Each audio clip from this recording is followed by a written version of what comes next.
आज हम पढ़ेंगे विश्व जनसंख्या वितरण घनत्व और उसका वृद्धि। Population of the world, distribution, density and growth.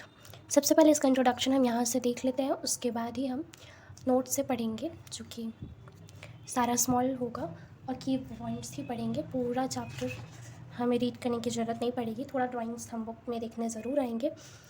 बाकी इंट्रोडक्शन सबसे पहले हम स्टार्ट करते हैं। जनसंख्या का मतलब सभी को पता ही है कि लोगों की संख्या, और लोग में स्त्री और पुरुष दोनों ही आते हैं।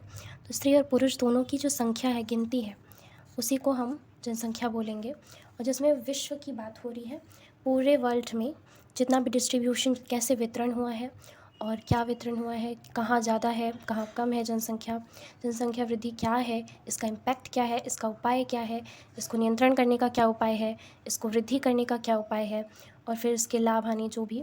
और घनत्व भी पढ़ेंगे, जनसंख्या का घनत्व, कि उस घनत्व होता क्या है एक्चुअल में, और कहाँ सबसे ज़्यादा है, कौन से कॉन्टिनेंट्स में, महाद्वीप यानी कहाँ ज़्यादा कहाँ कम, और कौन से रीज़न से ज़्यादा या कम।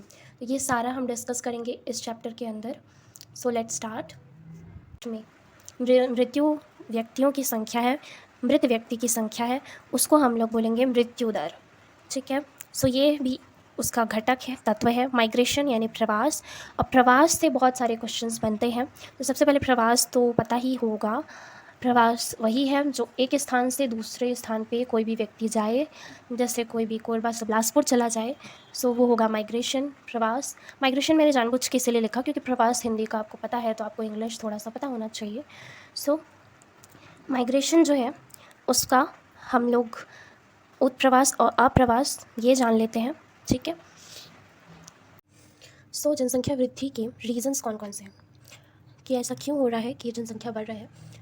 इसमें सफाई सबसे पहले, चिकित्सा, औद्योगिकी, प्रौद्योगिकी और फिर संसाधन। ठीक है। ये सारी चीज़ें आएंगी। तो इसमें सबसे अच्छा ड्राइंग है जो कि हमारी बुक में दिया हुआ है, ये वाला, जिसमें आपको बताया है कि कृषि का विकास और विस्तार हुआ जिससे जनसंख्या थोड़ी सी बढ़ी। उसके बाद आपको औद्योगिक बताया गया कि औद्योगिकी में जो मशीनें वगैरह कारखाने में लगे होंगे उससे इतना परिवर्तन हुआ, 0.5 अरब। उसके बाद जो है औद्योगिकी आई, सारा जो मशीनीकरण ये सब हुआ होगा, उससे ऊपर हुआ आपका जनसंख्या। फिर परिवहन, पहले परिवहन ऑफकोर्स नहीं हुआ करता था, तो इसके आने से और जनसंख्या में वृद्धि दिखाई दी। सफाई और चिकित्सा में आप देख सकते हैं, उसमें चिकित्सा सफाई से ऑफकोर्स हमारा जो जनसंख्या है वो बढ़ेगा, क्योंकि हम उसमें क्या कर रहे हैं, चिकित्सा में बचा ही रहे हैं, है ना। जितना टेक्नोलॉजी बढ़ा, जितना ज़्यादा मशीन आया, जितना ज़्यादा हमारी सुविधाएं बढ़ी, उतना ज़्यादा हमारा जो जनसंख्या है वो भी बढ़ता गया है। वही दिखाया जा रहा है। जैव प्रौद्योगिकी है, फिर सूचना और कंप्यूटर वगैरह आया, मोबाइल, टीवी, ये सब। ये जनसंख्या देख सकते हैं कितना ज़्यादा बढ़ चुका है एज़ कम्पेयर टू बिफोर। इतने सालों में आपको बहुत ज़्यादा जनसंख्या दिख रहा है, तो यहाँ पर भी दिखाया जा रहा है। ये ज़्यादा ईजी था एज़ कम्पेयर टू हमारा बुकिश लैंग्वेज। उसके बाद हम देखते हैं कि जनसंख्या वृद्धि को हम लोग कैसे संभालेंगे, कैसे उसका नियंत्रण करेंगे। ये भी क्वेश्चन आते हैं कि उसका नियंत्रण हम कैसे करें। यहाँ पे देखते हैं क्या है, नेचुरल रिसोर्सेज। ठीक है, जो प्राकृतिक संसाधन है उसमें वृद्धि करके। बट आई थिंक वो नियंत्रण नहीं है, ये चीज़ जो है मैंने शायद गलत लिख दिया है ऑफकोर्स, क्योंकि आप लोग जन्म नियंत्रण करेंगे, आप्रवास होगा तो जनसंख्या वृद्धि होगा, जनसंख्या वृद्धि। और ये थोड़ा सा यहाँ पे मिस्टेक है, या तो यहाँ पे हम लोग नेचुरल रिसोर्सेज जो है वो ज़्यादा हो जाएगा, उसका ज़्यादा से ज़्यादा प्रयोग करेंगे। तो अगर ये ज़्यादा रहेगा नेचुरल रिसोर्सेज, तो क्या होगा, जनसंख्या वृद्धि होगी। बड़े परिवार का छूट, यहाँ पे मैंने ये बनाया, तो बड़ा परिवार में को कर छूट देना, इससे भी जनसंख्या वृद्धि होगी, क्योंकि आप छूट दे रहे हो तो ऑफकोर्स लोग बढ़ाना चाहेंगे। और अप्रवास, अप्रवास भी है। अप्रवास का मतलब हम लोग जान ही चुके हैं कि बाहर से लोग जो है वो आएँ, तो वो अप्रवास है। और जनसंख्या इससे ऑफकोर्स बढ़ता ही है हमेशा से। तो पौर्ण नियंत्रण, तो जन्म में जो नियंत्रण है वो चीज़ वो नहीं करना। ठीक है, यहाँ पे क्रॉस लगाया मैंने, जन्म नियंत्रण नहीं करना। अगर हम लोग जन्म में नियंत्रण नहीं कर रहे हैं तो ऑफकोर्स हमारा जनसंख्या वृद्धि होगा।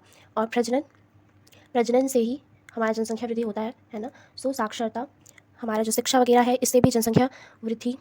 वैसे साक्षरता से जनसंख्या वृद्धि नहीं होगा, साक्षरता हमेशा जनसंख्या कम करने के लिए आएगा, बढ़ाने के लिए नहीं। ठीक है, साक्षरता की कमी में ऐसा हो सकता है। ठीक है, बढ़ाने से नहीं, बढ़ाने से तो आपको उल्टा हो जाएगा, जनसंख्या कम होने लग जाएगा। बेबी केयर, बच्चों का वही देखभाल वगैरह अच्छे से होगा तो भी जनसंख्या बढ़ेगी, है ना। फिर माइग्रेशन वाला देख लेते हैं हम लोग। माइग्रेशन का मीनिंग हम लोग जान चुके थे कि एक स्थान से दूसरे स्थान में कोई भी चीज़, कोई भी व्यक्ति जाएगा तो वो माइग्रेशन कहलाएगा। यहाँ तक कि माइग्रेशन आप लोग स्कूल्स में भी आजकल चलता है ये चीज़, अगर आप एक स्कूल से दूसरे स्कूल में जा रहे हो तो माइग्रेशन कार्ड लगता है। ओके, फैक्टर्स हम देखते हैं कारक, जिसमें आप लोग push factors and pull factors देखो, यानी कि उसका कारक क्या है कि आकर्षित हो रहा है कोई भी जनसंख्या वहाँ, और प्रतिकर्षित हो रहा है क्योंकि कोई भी व्यक्ति एक स्थान से दूसरे स्थान जा रहा है तो उसमें या तो वो पुश हो रहा है वहाँ जाने के लिए, धकेल रहा है। वैसे हिंदी के हम लोग हिंदी के हैं तो ऑफकोर्स हमको प्रतिकर्षक, आकर्षक ये सब सुनने को मिलता है, बट मुझे पुश और पुल ज़्यादा ईजी लगा। सो प्रतिकर्षक कारक